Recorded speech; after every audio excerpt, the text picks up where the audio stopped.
morning from Lake Cracker Barrel, or as we call it, the Saltine Bucket. I think I'm the only one that calls it that. It's cold. Oh, look, you can see the snow. You see that? Right.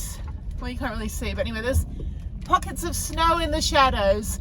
Okay, so a beautiful day. No snow on the mountain, or little like smidgens of it. But there's more snow, I think, down here, like little ice pockets. So they must have got a big dumping. Kind of cool. It was 25 this morning. So I woke up at 5:30 and grabbed my phone, went under the blankets to go watch YouTube shorts. And then I was like, I'm gonna go get my bike today, go on a bike ride if I'm not blinded. And I decided that I'm gonna put on my thermals, which is really cool. I got these from decathlon.com back in the pandemic. And I figured that I'm going to go, it's really warm now actually. I'm going to go do a hike. I'm going to do the Embarcadero. I think it's called that. I'll put on the screen what it is. As I have to I can't look it up while I'm talking to you and driving and breathing and functioning at the same time. I'm a multitasker, but not when it comes to giving you guys information. Anyway, that said, back to me. Beautiful mountains ahead of me. I need some mountains. I've had the ocean. I've had under the ocean. I've had the gym a lot in the last month, and I'm kind of over the gym. And I don't need to take a shower today, even after the hike, 'cause it's so freaking cold. I'm not even sweating. No. Anyway, but this is an 8-mile hike. Oh, there's lots of snow. 8-mile hike. I'm going to put on my warm socks and yeah, just kind of go do this today. It's already like only 8:30 in the morning. So it actually got light pretty quick this morning, which means I'll probably have a little bit more daylight. After I'm done, then I'll go to REI. I think they overcharged me. They were only supposed to do the front brakes. If they went and did the back brakes, we have to have a talk, because I specifically said the back brakes are fine. Front brakes were spongy. I don't need anything else done. They're going to charge me $170. I'm like, what the hell did you do? I didn't need... No, it shouldn't be that much. So I think they included the back brakes, but he said he would call me if he was going to add them in. I think they ended up just doing it, which means they're going to have to take that... They're going to have to remove the brakes. I mean, they could and put the old brakes back on. I don't know. But they can't charge me more than they quoted me. And I don't trust REI enough as it is. They broke my bike too many times. But it's the cheapest, even when they overcharge me, place to go that I could just like inconspicuously leave my bike there for a month and not have to keep on the back of the van. Anyway, I would like to get up to Santa Fe tomorrow, hopefully, for a few days. That would be great. If the road is like this, if it's just clear and sunny and dry with little pockets of ice on the side, that's fine, as long as it's not snowing. Oh yeah, there's tons of snow over here. This is so cool. I was gone for a month, I come back and I got winter in the desert. Anyway, everybody's still at Schoolypalooza. Too much drama, too much bullshit going on down there. I'm not really into like the infighting and arguing. It's like, sure, it's supposed to be a peaceful gathering, but honestly, the amount of effort it would take to get there in the van and just be sitting in the middle of the desert doing nothing for 10 days and getting no sleep from the non-stop EDM, I don't think for me it's worth it. Last year I was in such shock with Jeff that I needed to be around people and be around people that, you know, in the teepee and all that, but the teepee's not there this year.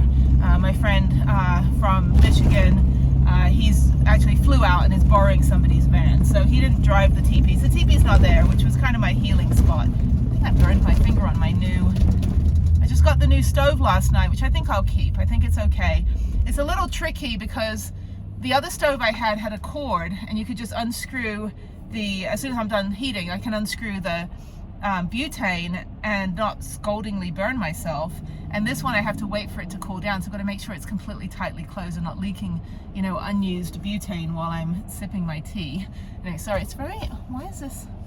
I'm driving toward the sun. But anyway, at night, because right now the sun's behind the mountains, so it's all gray and dark, but at night the sun hits the Sandia Mountains and it looks completely pink and it's really beautiful. So yeah, so I think I'm gonna go do the hike. I haven't done a hike in a while, actually. I think since I did this hike last time. I don't think I've done a hike since then. Yeah, because I mean, Cozumel, there's really nowhere to hike. I mean, I wish I would have done more there, but again, I was with friends and the goal was to do the you know, 4 dives and kind of chill. And they're more into like eating all the time. I'm like, I can't eat like 3 big meals a day. I'm good with breakfast and then spending the whole day doing activities and then having a nice light dinner and like, you know, a couple cups of tea. I'm a houseplant. Just keep me hydrated and I'm good. I don't need to be fed. I'm not, you know, I'm not a Venus flytrap or piranha fish or anything. I'm not like, you know, I don't need to maul anybody to survive. So anyway, yeah, so this will be a nice hike. I should get some good sun today. Yeah, I think I did burn my finger.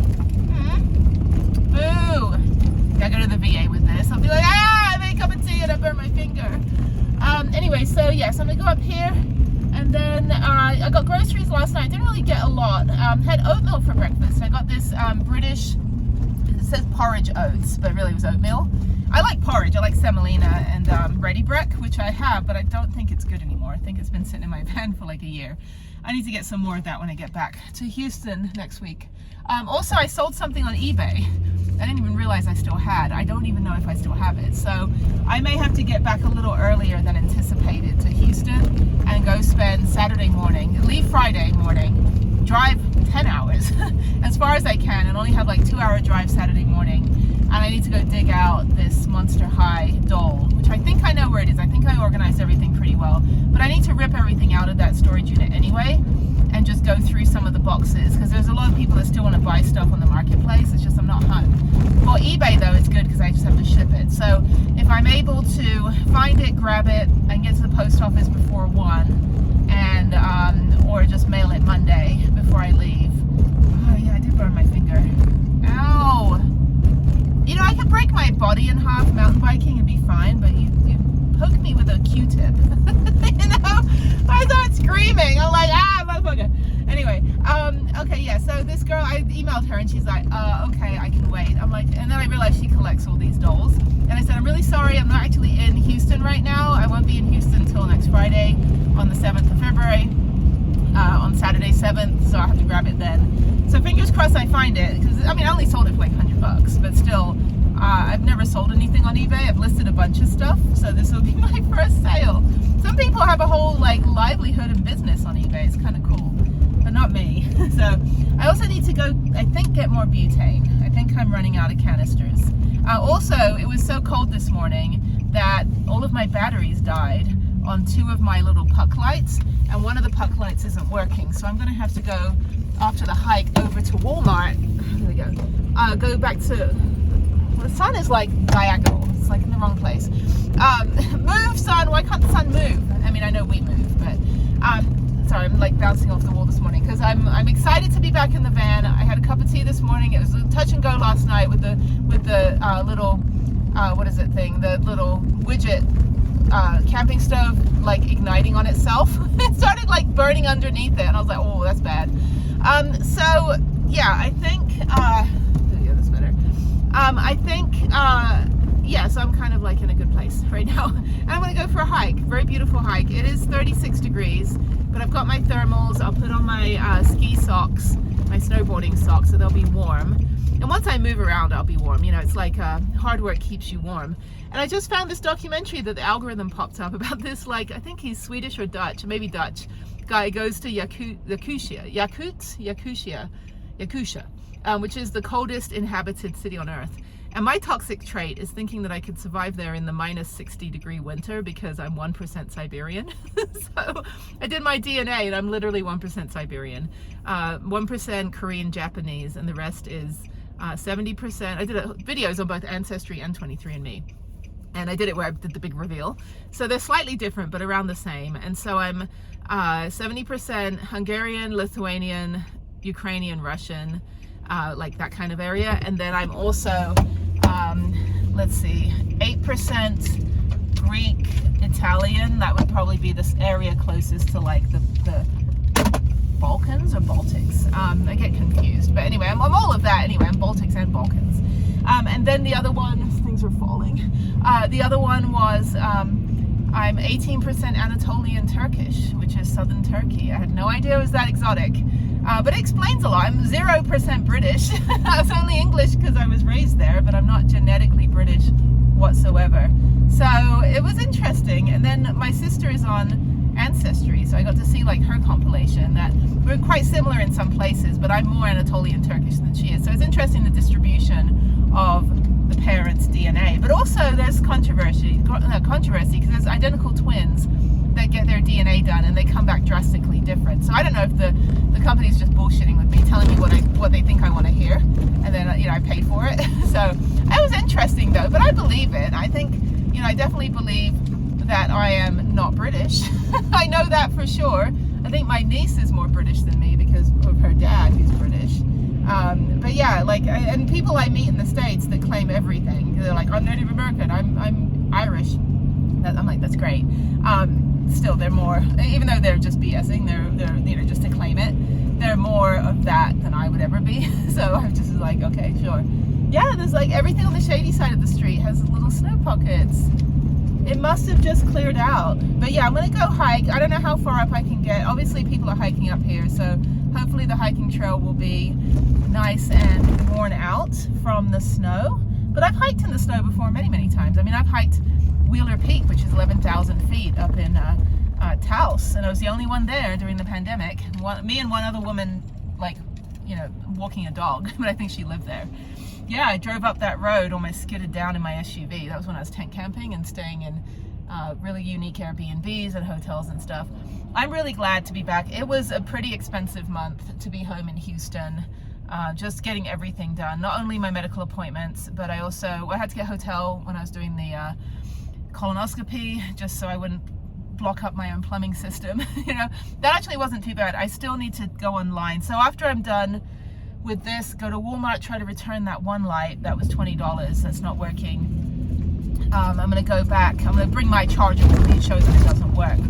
But I think the other thing is that I'm gonna go hole up in the it's Friday, so libraries close early today, so I'm gonna go to Starbucks, probably right down here on Academy, just near the Walmart. Go to Starbucks and just do a couple admin things on the computer, maybe finish. My goal is every time I'm on the computer to finish at least 3 videos and get those saved ready for upload. Then when I'm home in Houston next week, I'll be in good Wi-Fi, or I could use the Wi-Fi in here, but I don't really want to use too much electricity.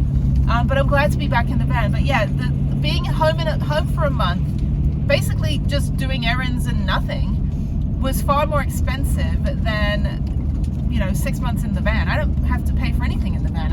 We just buy the fresh groceries and that's it. I'm not even going through a tank of gas a week. So it's very different. Like, people go, oh, travel is so expensive. Travel has always been free or minimal or cost, you know, barely anything, or I barter. Living at home, it's just a constant, like, there's constant, like, expenses. And, you know, I mean, I had to do colonoscopy. I had to get all my pampering, you know, which is, you know, it's not a luxury, it's hygiene. Obviously, I've got to get, you know, freshened up and stuff. Get my hair done. Again, that's, you know, it's not just vanity, it's hygiene as well. And also, like, to keep my hair healthy, I've got to have, you know, I do a treatment because I did ruin it by dyeing it blonde. I didn't know that Madison Reed was going to destroy my hair. They got sued actually for like millions of dollars, not by me. I wish, you know, I wouldn't be in this van if I did. And then I had a bunch of VA appointments, and then I had some other stuff that I've been going through, had those Zoom calls, and then I had family court. Everything was an expense, basically, and running around, and I just, and just to take a break, I did like 2 days car camping. I didn't film it or anything, but I was like, I just want to not be in a home. I don't want to be in, I hate air conditioning, and I just decided to go to the state park for 2 days and just camp out in my car and just get away from everything, just to like decompress. And that was great. And that was like the week before my colonoscopy. I took a Tuesday and a Wednesday. And I just went to Stephen F. Austin State Park, about 30-40 miles west of Houston, and I just camped and chilled, and there's no cell reception, and I turned my computer off and turned my phone off, and I didn't do anything. I just yeah, this Starbucks here. I just decided to just kind of tune out, and it was nice. But of course I kept thinking I should be filming some content, but I've done videos on that state park before. I haven't done car camping there, but it was nice. And it was like, you know, I think it was like $15 for the tent camping, and I had my Jackery. I didn't need electrical hookups, so I don't really have the extension cords, and it was great. I didn't have to do anything but just kind of you know, enjoy the peace and quiet, and then get ready for my colonoscopy, like mentally prepare for it. So yeah, so like I said, everything was an expense, and I didn't see anybody. I didn't hang out with a single person I knew. I didn't want to, because then it would be another possible expense. Like, you know, hey, let's go out to dinner, and next thing I know, I'm paying half for dinner. Like, it's not something I really want to do, and I really stay to a budget now because all of my time and energy goes into the nonprofit. TPMS error. Okay, yeah, because everything's been cold. Nothing on my car is working. Everything in the car in the van. Now I got a TPMS error. Don't know what that means. Hopefully I don't have a flat tire. I don't know. When you leave your car for a period of time, things start to just whittle away. So, but I'll go do the hike, and then I'm close enough to everything if I need. You know, Montgomery Boulevard's here. That's where I got. Need to go get an oil change today as well. So I'm gonna go get the bike first. If they hassle me and they tell me that they're gonna charge me for things I told them not to do, then I'll just, you know, get my inner Karen out. Actually, my inner voice of reason. I'm not the Karen if I'm the right person. TPMS error. I think it's just, yeah. I hope I don't need to get new tires. I'll get new tires. Actually, when I get back to Houston, I got to pick up a whole bunch of mail and stuff that's coming in that got delayed from the ice storm. And so hopefully there'll be a few things in there for the nonprofit. So, yeah. And so anyway, but yeah, I mean, I pour all my energy into it, and that's what I do. And so I don't really want to waste time or money or energy on things that don't meet my life goals right now, which is self-care and saving lives, you know, and doing the van life. But yeah, I'm glad to be back. I don't spend anything when I'm in the van. I mean, nothing. Everything I do is free. This hike is free. Bike ride is free. The gym is, you know, what, $20 a month or something, whatever I pay for that. There's no EOS Fitness here, but Planet Fitness. So yeah, I mean, like, and then I've got insurance. You know, it's like, it's very minimal cost if you're just not moving very fast. If I was to be doing the whole 48 states again in a year, all the national parks, yeah, I'd be burning through gas and I'd be paying parking fees, entrance fees, all this stuff. But everything is pretty much, everything's pretty much, you know, I've got to a point where it's minimal cost. Sorry, people are texting me now. Where are you at? I'm like, I'm out. Yeah, minimal cost. And but it took me years to get to that point. And I think that's really the key of it, is that it's not like an instant thing. You buy a van and it's this magical free life. Like, it cost a lot of money to get to a magical free life. But and after I saw everything I wanted to see, now I can just be, you know, chill and be still and stay in one place for months on a time and be super happy. And I have the car, which is great, so then I can go back and forth. And even leaving the van at the airport for 3.5 weeks only cost $92. I mean, that was amazing. Like, there's no airport parking that's that cheap, you know, that would safely leave it there. And so then I'll switch the car out, and basically I'm paying every day to be at there. Now, I had to pay for 2 airport parkings when I went to Cozumel, because I had to pay, you know, 6 days for the parking in Houston for the car, as well as the parking here. Okay, it looks like there's little pockets of snow, because it only gets afternoon sun. There's snow up here. See, I don't know what the TPMS, tire pressure monitoring system, is. TPMS. I used to work for auto companies, so I used to do all their training manuals. But I think it'll go away once the van warms up, because it's only 36. Yeah, cold weather can freeze your oil. It can kill your engine. It can ruin your spark plugs. It can, you know, cause misfires. I mean, cold weather is brutal. You know, it's really brutal. Now up here, I'm in kind of a fancier area. It's very much at least 1,000 foot higher than where I was down by the Bosque Trail. Oh, shit. That was a speed bump. And miraculously, nothing has fallen. I built this thing myself, and it has not broken. They need to mark these speed bumps. The shadows, I can even see it. The shadows, yeah. Yeah, here's another one. These speed bumps, you cannot see. And luckily they're big speed bumps, so I mean, you're just cruising over, but still. When I was in Mexico, they're called topes. And so every time we drove over a speed bump, I'm like, tope. So I don't know if that's the voice you do about it, but all right. So yeah, these are like $2-3 million houses. But yeah, if it snows up here, you're gonna need a 4-wheel drive vehicle. Here's another speed bump. Look at this. In my defense, this is like, you can't even tell that this has a bump. You can't even tell that this, I mean, there is a very slight bump. So luckily, I didn't have one of those like actual big ones, like the little tiny ones that you kind of like destroy your axle on. So yeah, it's kind of like going over a storm drain just now.